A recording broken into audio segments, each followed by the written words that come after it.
Hello दोस्तों, मैं Krishna career classes में आपका स्वागत करता हूं। आपके लिए सेशन लेके आए हिंदी से। आप आज क्रिया के बारे में बताएंगे, क्रिया क्या होती है। वाक्य दे दिया था तो वाक्य में पूछता है क्रिया, इसमें कौन सी क्रिया है। तो इसमें आपको पहचानना सिखाएंगे और इसकी परिभाषा बताएंगे आपको। तो एक एक करके चलो इसके बारे में बताते हैं। तो इस वीडियो को ज्यादा से ज्यादा संख्या में शेयर करें।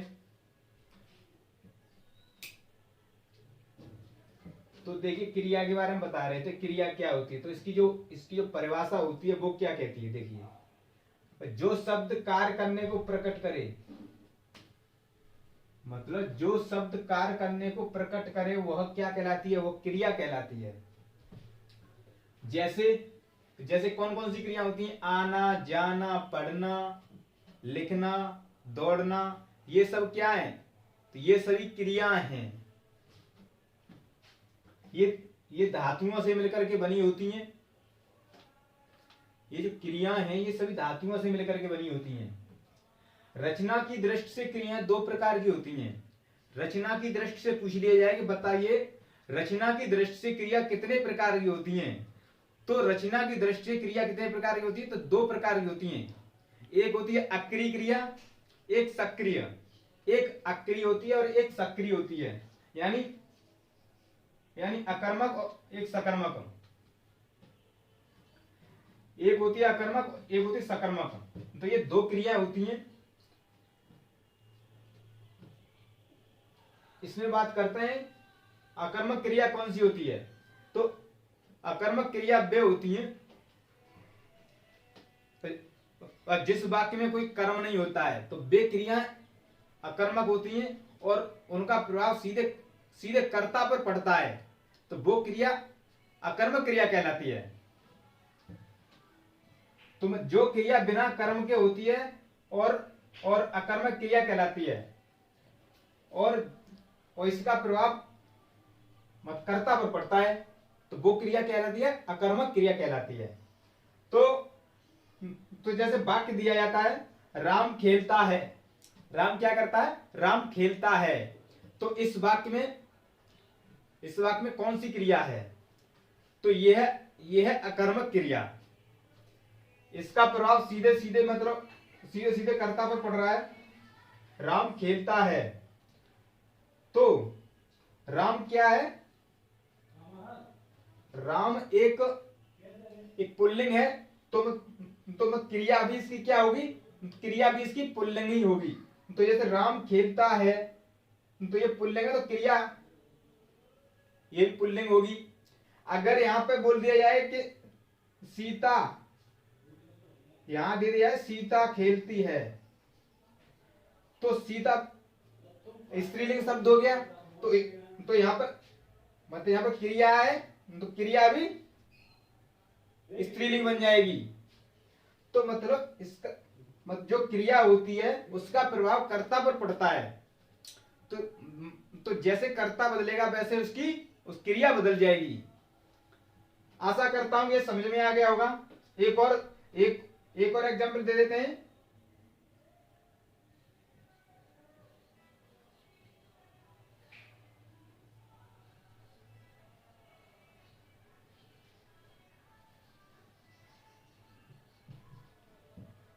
जैसे दिया, ये लिखा है मोहन पढ़ता है। तो मोहन पढ़ता है, तो ये मोहन क्या है? तो ये करता है, और ये क्या है? ये क्रिया है। तो मोहन पढ़ता है, तो मोहन क्या है? तो ये पुल्लिंग है, तो इसकी क्रिया भी पुल्लिंग होगी। तो मतलब मोहन पढ़ता है, तो इसका प्रभाव सीधा किस पर पड़ रहा है? इसका प्रभाव सीधा कर्ता पर पड़ता है। वो क्रिया क्या कहलाती है? वो क्रिया अकर्मक क्रिया कहलाती है। इसमें कोई कर्म नहीं होता है। आशा करता हूं समझ में आ गया होगा ये। अब इसके बारे में बात करते हैं, सकर्मक क्रिया कौन सी होती है।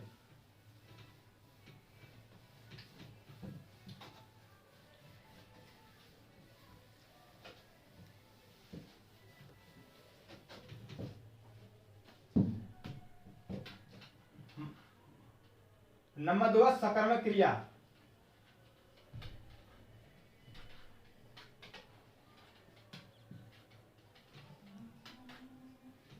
ये क्या होती है सकर्मक क्रिया? तो सकर्मक क्रिया वो होती है इसमें इसमें कर्म होता है और इसका फल कर्म पर पड़ता है। ये मत कर्म के अनुसार चेंज होंगी। जो अकर्मक क्रिया थी वो कर्ता के अनुसार चेंज हो रही थी, यहां पर क्या हो रहा है, ये सकर्मक क्रिया तो इसमें कर्म के अनुसार चेंज होगी। वो क्रिया क्या कहलाएगी? वो क्रिया कहलाएगी सकर्मक क्रिया। तो जैसे एक एग्जाम्पल देते हैं।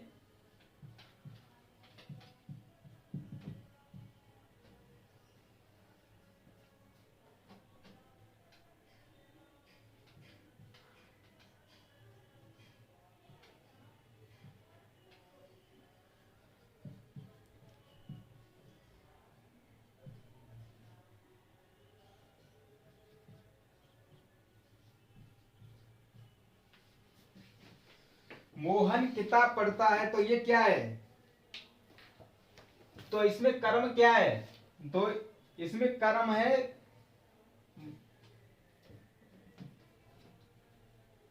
इसमें कर्म क्या है? तो इसमें कर्म है किताब पढ़ना। तो किताब पढ़ना एक कर्म है उसका। तो वो क्या पढ़ रहा है? किताब पढ़ रहा है। तो सकर्मक क्रिया वो होती है इसमें क्रिया का अर्थ पूरा निकल जाए।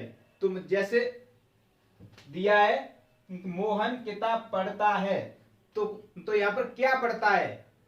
तो क्या का अर्थ पूरा पूरा निकल जाए, वहां पर सकर्मक क्रिया कहलाती है। तो मोहन किताब पढ़ रहा है, तो ये क्या है? ये हमारी सकर्मक क्रिया है।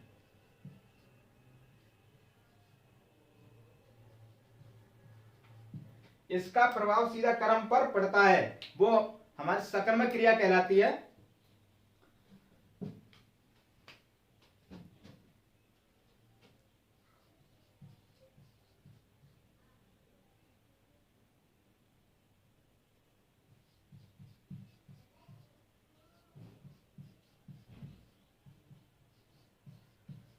जैसे दूसरा वाक्य दिया है, तो सीता गाना गाती है। तो इसमें सीता गाना गाती है, इसमें कर्म क्या है? तो इसमें कर्म है गाना। तो मतलब गाना मतलब एक गाने को गा रही है, इसका कर्म है। तो मतलब मोहन मतलब यहां पर सीता क्या कर रही है? सीता गाना गा रही है, तो ये क्या हुआ? ये सकर्मक क्रिया हो। यहां पर मतलब क्या का अर्थ पूरा पूरा निकल आए, वहां पर सकर्मक क्रिया होती है। तो ऐसे ही पूछता है कि बताइए, तो यहां पर क्रिया किसके अनुसार चेंज हो रही है? यहां क्रिया कर्ता के अनुसार चेंज हो रही है। तो ये सकर्मक क्रिया होती है। अब इसके बाद बात करते हैं, जैसे एक कर्मक क्रिया कौन सी होती है? इसमें एक कर्म होता है, तो वो एक कर्मक क्रिया होती है।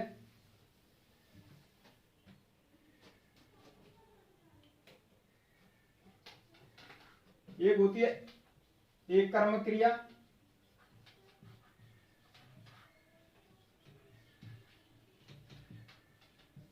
और दूसरी होती है द्विकर्मक क्रिया।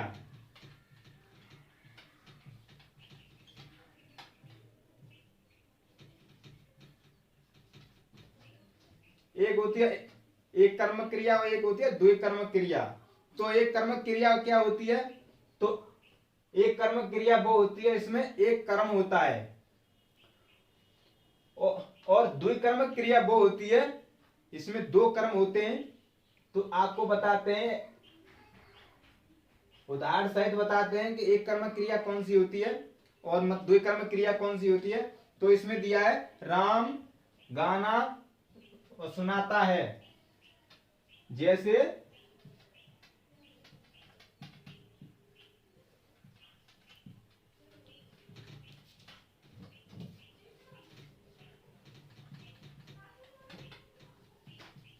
राम गाना सुनाता है तो इसमें एक कर्म है।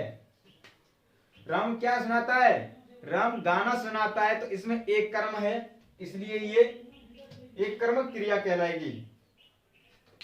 ये सकर्मक मतलब सकर्मक क्रिया के अंतर्गत ही आते हैं ये कर्मक और द्विकर्मक क्रिया। तो इसके बारे में बात करें कि इसमें एक ही क्रिया होती है, वो एक कर्म क्रिया कहलाती है। इसके बाद द्विकर्मक क्रिया कौन सी होती है? तो तो, तो द्विकर्मक क्रिया वे होती हैं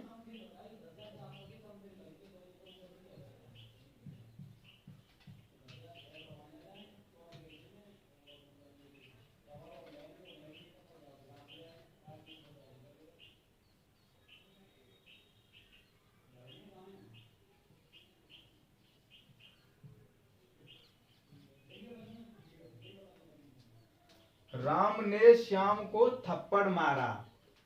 राम ने श्याम को क्या मारा? राम ने श्याम को थप्पड़ मारा। तो ये क्या है? ये है हमारी द्विकर्मक क्रिया। इसमें दो कर्म है, इसमें दो कर्म है, इसलिए ये द्विकर्मक क्रिया कहलाएगी।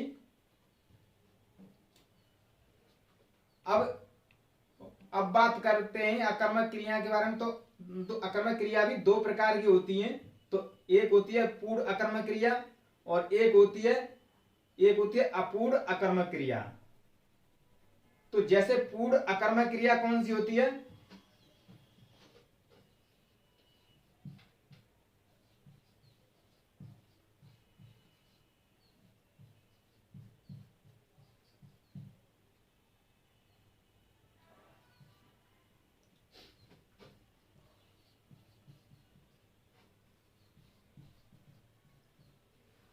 तो पूर्ण अकर्मक क्रिया कौन सी होती है? पूर्ण अकर्मक क्रिया होती है मतलब क्रिया के साथ सिर्फ करता हो। इसमें क्या हो? क्रिया के साथ सीधा करता हो तो वो क्या होगी? पूर्ण अकर्मक क्रिया कहलाती। जैसे राम पढ़ रहा है, राम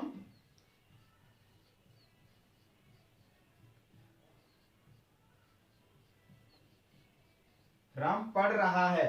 तो ये हुई हमारी पूर्ण अकर्मक क्रिया। और इसके बाद अब बात करते हैं अपूर्ण अकर्मक क्रिया। तो अपूर्ण अकर्मक क्रिया कौन सी होती है? तो इसमें अपूर्ण अकर्मक क्रिया वो होती है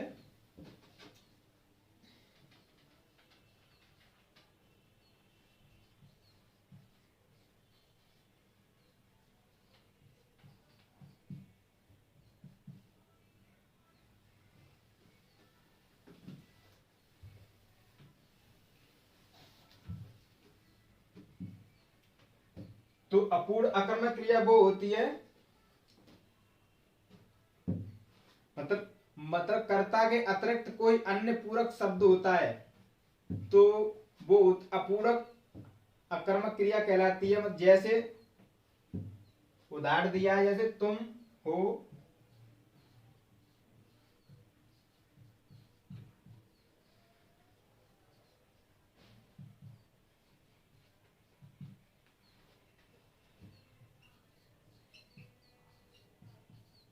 ये जो शब्द होते हैं तो ये क्या है? तो ये मतलब अपूर्ण अकर्मक क्रिया है। तो जैसे तुम हो, मैं हूं, वह है, तो ये सभी क्या है? ये अपूर्ण अकर्मक क्रिया कहलाएंगी। वाक्य दे दिया जाए कि बताइए तुम हो, इसमें कौन सी क्रिया है? तो इसमें अपूर्ण अकर्मक क्रिया है। अपूर्ण अकर्मक क्रिया के बारे में आपको समझ में आ गया होगा। अब बात करते हैं प्रयोग और रचना की दृष्टि से क्रिया कितने प्रकार की होती है।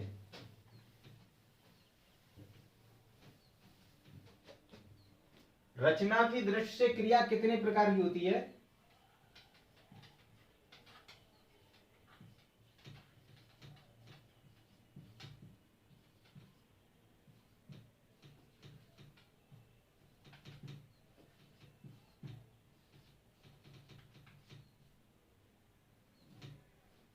रचना की दृष्टि क्रिया कितने प्रकार की होती है? रचना की दृष्टि क्रिया होती है 6 प्रकार की। रचना की दृष्टि से पूछ लिया है कि बताइए रचना की दृष्टि से क्रिया कितने प्रकार की होती है, तो क्रिया 6 प्रकार की होती हैं।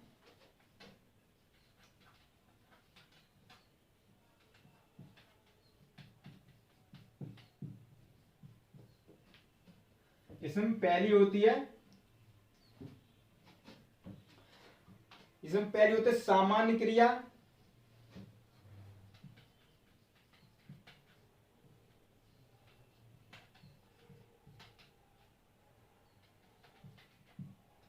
दूसरी होती है संयुक्त क्रिया।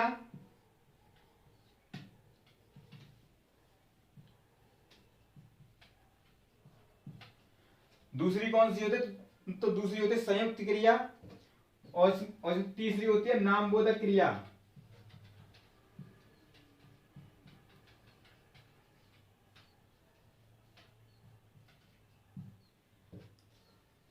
और चौथी होती है, वो होती है प्रेरणार्थक क्रिया।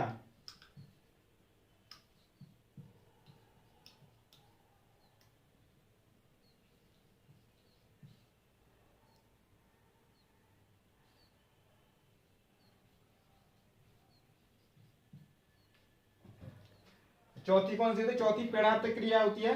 और उसके बाद उसका पांचवी होती है पूर्णकालिक क्रिया। पूर्णकालिक क्रिया।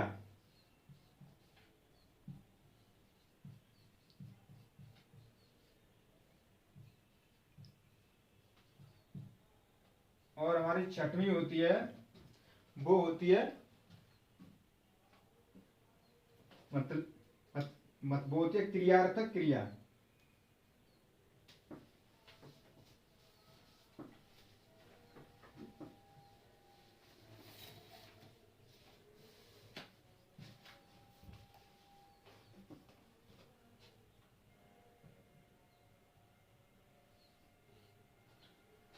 ये होती है क्रियार्थक क्रिया। ये 6 प्रकार की क्रियाएं होती हैं हमारी रचना की दृष्टि से।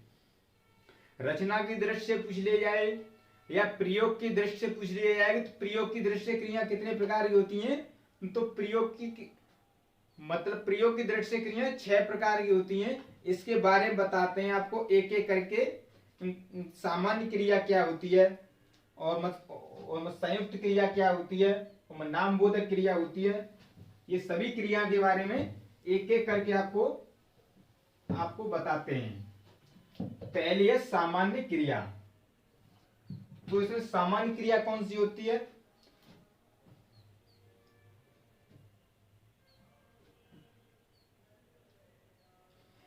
मतलब सामान्य क्रिया वह होती है जब एक क्रिया का प्रयोग हुआ हो। इसमें एक क्रिया का प्रयोग हुआ हो, तो जैसे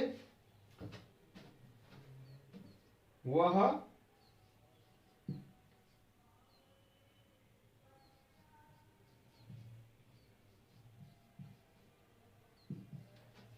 नहाया है, वह नहाया है। ये इसमें क्या है, इसमें मतलब सामान्य क्रिया आ रही है। इसमें सामान्य क्रिया आ रही है नहाना। तो ये क्या हुई, तो ये सामान्य क्रिया कहलाती है। अब इसके बारे में बात करते हैं संयुक्त क्रिया। तो संयुक्त क्रिया कौन कौन सी होती है, आशा करता हूं सामान्य क्रिया आपको समझ में आ गई होगी। तो इसमें एक ही क्रिया होती है, सामान्य क्रिया होती है, तो वो सामान्य क्रिया कहलाती है। अब बात करते हैं संयुक्त क्रिया। दूसरी है संयुक्त क्रिया।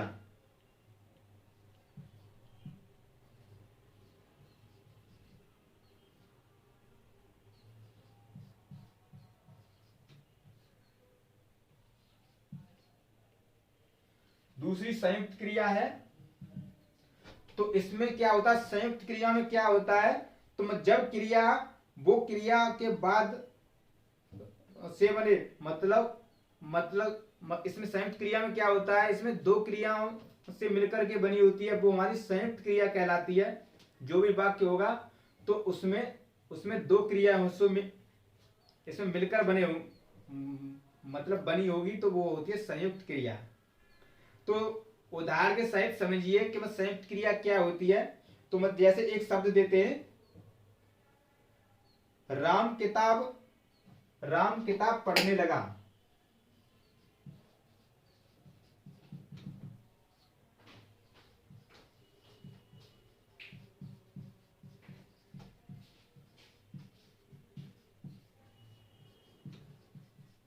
राम किताब पढ़ने लगा, तो राम किताब पढ़ने लगा, तो इसमें क्या है, तो इसमें संयुक्त क्रिया है। तो जैसे संयुक्त क्रिया कैसे है, तो जैसे पढ़ना, एक तो यहां पर हुई ये क्रिया, और एक क्रिया यहां पर लगा, तो यहां पर एक शब्द दिया लगा, तो मतलब लगना यहां पर एक क्रिया है, तो ये संयुक्त क्रिया हुई। इसमें दो क्रियाओं से मिलकर के कोई शब्द या कोई पूरा वाक्य बनता है, तो वो हमारी संयुक्त क्रिया के अंतर्गत आती है। और जैसे दूसरा शब्द दिया है सीता सो चुकी, सीता सो चुकी,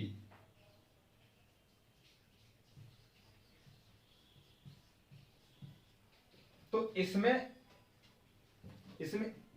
ये वाक्य बना है दो, मतलब दो क्रियाओं से मिलकर के बना है। जैसे सीता तो मत सो चुकी, तो एक तो सोना क्रिया है, सो, और मत चुकी तो एक यहां पर क्रिया है, तो ये मतलब दो क्रियाओं से मिलकर के बना होता है, तो ये संयुक्त क्रिया कहलाती है। अब इसके बाद बात करते हैं नामबोधक क्रिया क्या होती है। नामबोधक क्रिया के बारे में बात करते हैं। हमारा तीसरा प्रकार है नामबोधक क्रिया।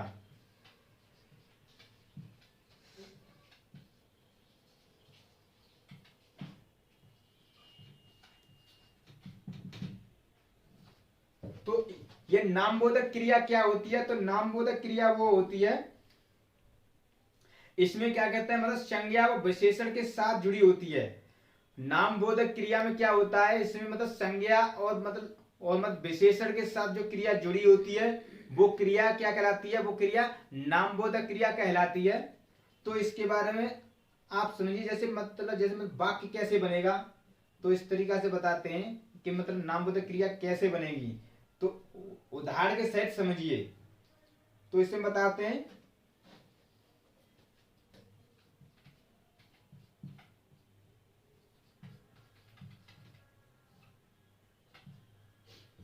ये है हमारी संज्ञा, ये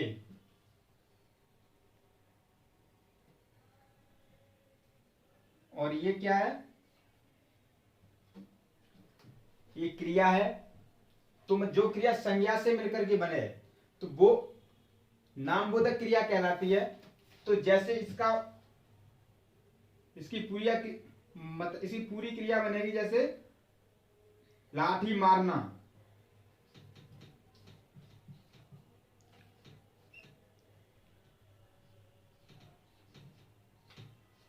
ये पूरी क्रिया बनी, ये हुई लाठी मारना, ये हमारी क्या नामबोधक क्रिया के अंतर्गत आएगी।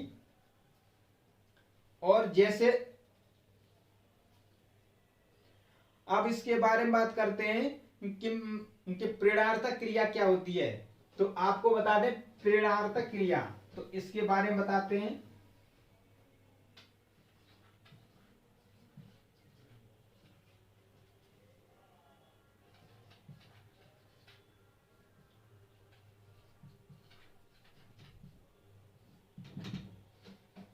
अब बात करते हैं प्रेरणार्थक क्रिया। तो प्रेरणार्थक क्रिया के बारे में बताते हैं।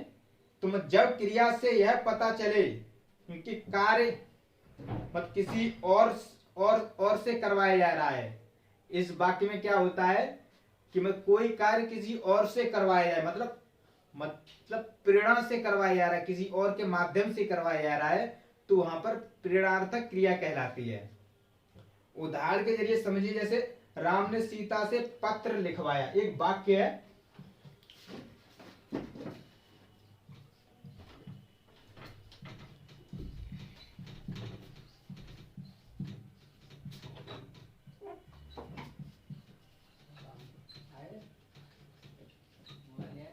एक ये शब्द है एक ये वाक्य है पूरा, राम ने सीता से पत्र लिखवाया।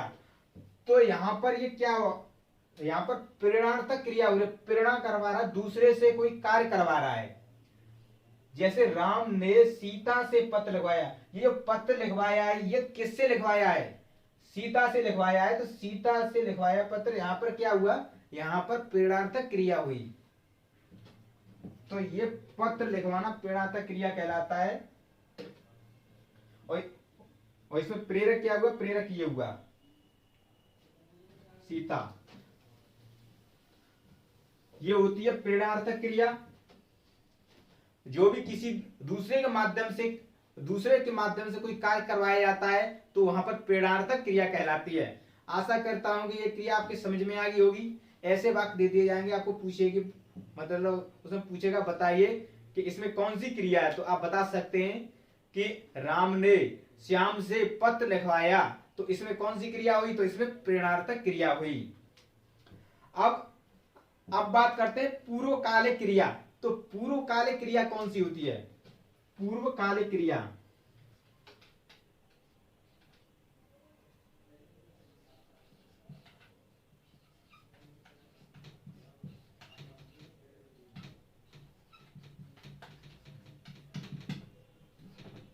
अब बात करते हैं पूर्वकालिक क्रिया के बारे में बात करते हैं। तो इसमें क्या होता है, जब कर्ता एक क्रिया को समाप्त करके दूसरी क्रिया पर क्या होता है,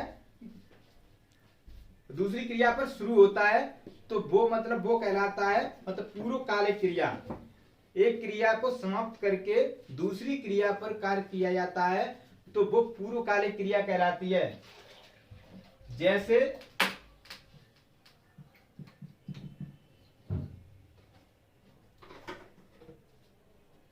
एक वाक्य दिया है इसमें, राम भोजन करके सो गया।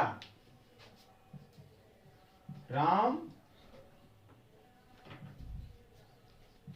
भोजन करके सो गया, ये एक वाक्य है। राम भोजन करके सो गया, तो ये क्या हुआ, तो एक क्रिया समाप्त करके तो दूसरी क्रिया शुरू हो रही है इसमें, तो ये होती है पूर्वकालिक क्रिया।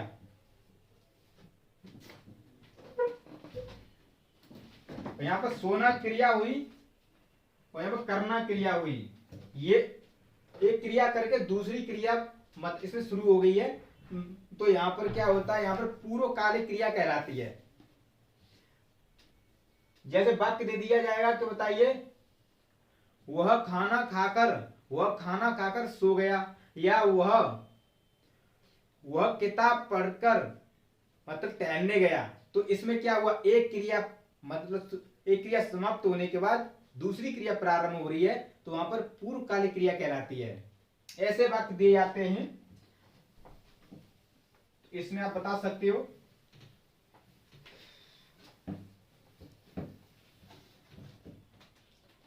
अब एक लास्ट क्रिया बची है आपकी, वो बची क्रियार्थक क्रिया।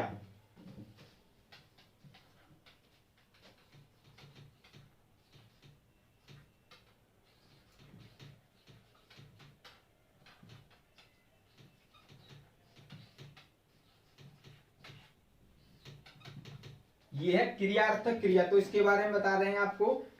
तो ये क्रियार्थक क्रिया क्या होती है, तो जब क्रिया संज्ञा की तरह प्रयोग की जाए, कोई क्रिया संज्ञा की तरह प्रयोग की जाती है, वो होती है हमारी क्रियार्थक क्रिया। तो जैसे टहलना स्वास्थ्य के लिए लाभदायक होता है। एक वाक्य दिया है, टहलना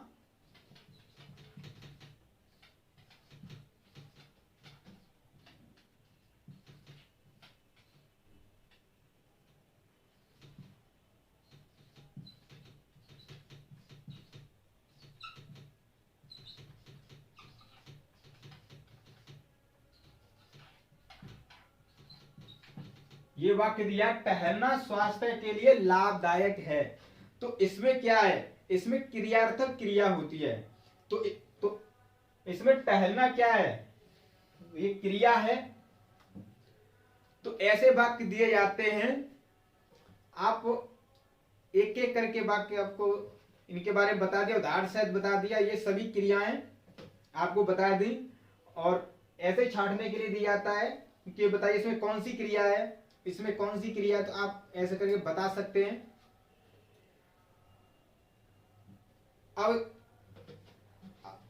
अब एक क्रिया होती है सहायक क्रिया। तो मैं सहायक क्रिया के बारे में आपको बताते हैं सहायक क्रिया क्या होती है। तो इसमें सहायक क्रिया के बारे में बताते हैं।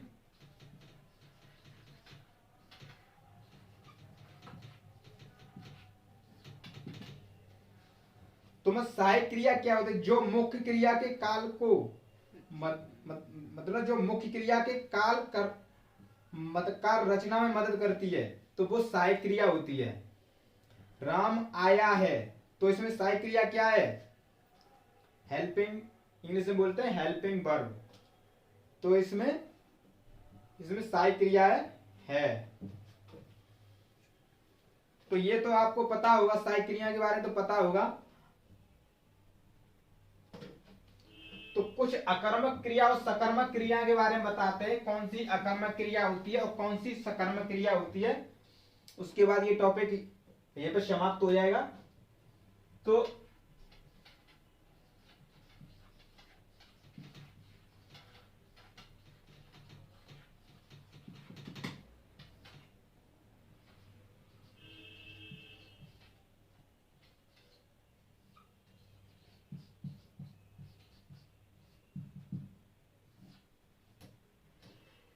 ये होती है अकर्मक क्रिया, ये होती है सकर्मक क्रिया। अब इसमें अकर्मक क्रिया और सकर्मक क्रिया पहचानने के लिए बताएंगे कौन कौन सी सकर्मक क्रिया होती है और कौन कौन सी अकर्मक क्रिया होती है। तो जैसे ये अकर्मक क्रिया, तो अकर्मक क्रिया के बारे में बताते हैं।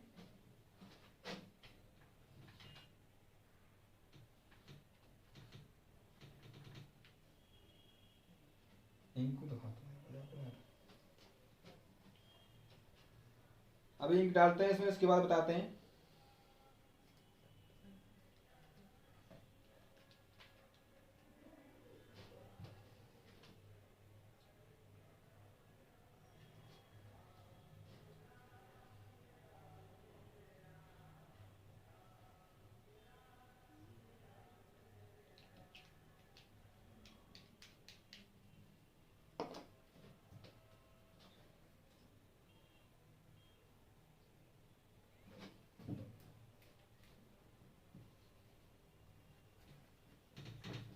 तो अकर्मक क्रिया के बारे में बता रहे हो, इसमें बता रहे थे कि अकर्मक क्रिया कौन कौन सी होती हैं।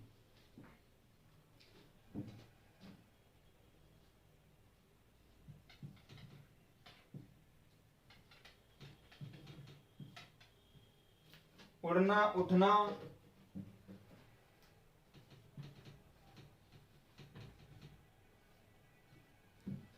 और सरकना,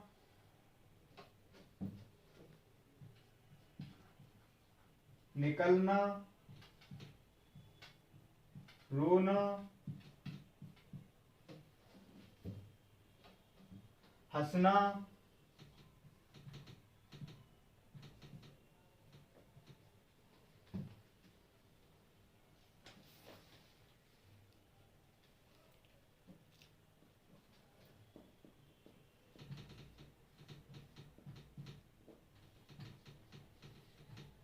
ऐसी क्रियाएं दी जाती हैं। तो ये क्रिया क्या कहलाती हैं? तो ये क्रियाएं अकर्मक क्रियाएं होती हैं।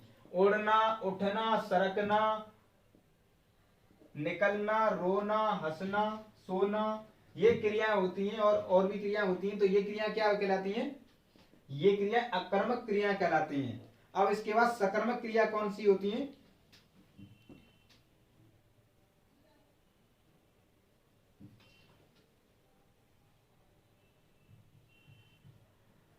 एक होती है उड़ाना, पढ़ाना,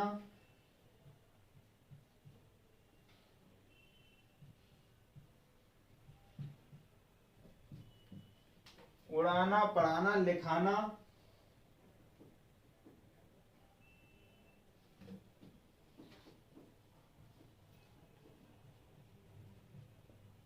और मसुलाना,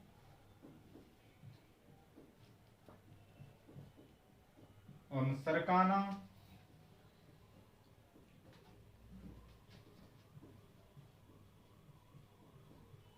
रुलाना आदि, ये क्रियाएं होती हैं। तो ये क्रिया होती है सकर्मक क्रियाएं। तो अकर्मक क्रिया और मत सकर्मक क्रिया, तो इनमें मतलब आपको पता पड़ गया होगा कि कौन सी अकर्मक क्रिया होती है, कौन सी हमारी सकर्मक क्रिया होती है। तो जैसे यहां पर देख लीजिए, यहां पर मतलब यहां पर उड़ाना होता है और यहां उड़ना है। तो यहां पर आ का डंडा लग जाता है, हर एक में आ का डंडा लगा होगा। मतलब जैसे सुलाना है तो यहाँ पर क्या होगा, सोना, और मतलब यहाँ क्या होगा, सुलाना। तो ये हमारी हमारी सकर्मक क्रिया हुई, तो ये अकर्मक क्रिया हुई। तो ये क्रियाएं थी, तो इसके बारे में बता दिया। अब ये टॉपिक यहीं पे समाप्त होता है।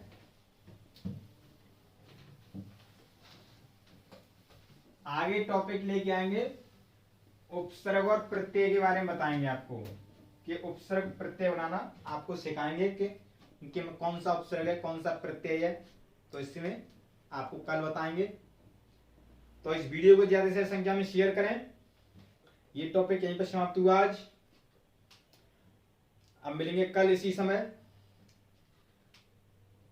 इस वीडियो को ज्यादा से ज्यादा संख्या में शेयर करें, और हमारा चैनल कृष्णा करियर क्लासेस, इस चैनल को सबसे ज्यादा सब्सक्राइब करें। मतलब अपने दोस्तों से बोलें कि मतलब इस चैनल को सब्सक्राइब करें, और मतलब जो भी वीडियो आएगी, अपलोड हुआ करेगी, तो आपको बता दिया जाएगा। और उसमें क्या कहते हैं, मतलब उसमें बेल आइकन का मतलब उसमें बटन होगा, उसको क्लिक कर दें, तो उसमें जो भी वीडियो अपलोड हुआ करेगी उसकी सूचना आपको तुरंत आपको मिल जाया करेगी। तो इस चैनल को ज्यादा से ज्यादा संख्या में शेयर करें, और इस वीडियो को लाइक करें। हम मिलेंगे कल। चलो, थैंक यू, धन्यवाद।